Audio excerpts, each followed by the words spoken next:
E o dia que meu carro tava fazendo um barulho estranho nas rodas da frente e eu tive que fazer uma averiguação por conta própria.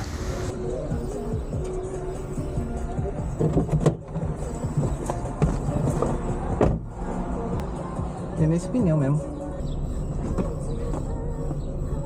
Barulho estranho no carro.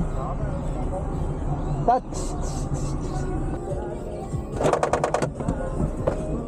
Mano, eu tinha certeza que era no pneu da frente, mas eu não fazia ideia se era no pneu esquerdo ou no direito. Então eu literalmente tive que sair do carro e fazer a voltinha por fora.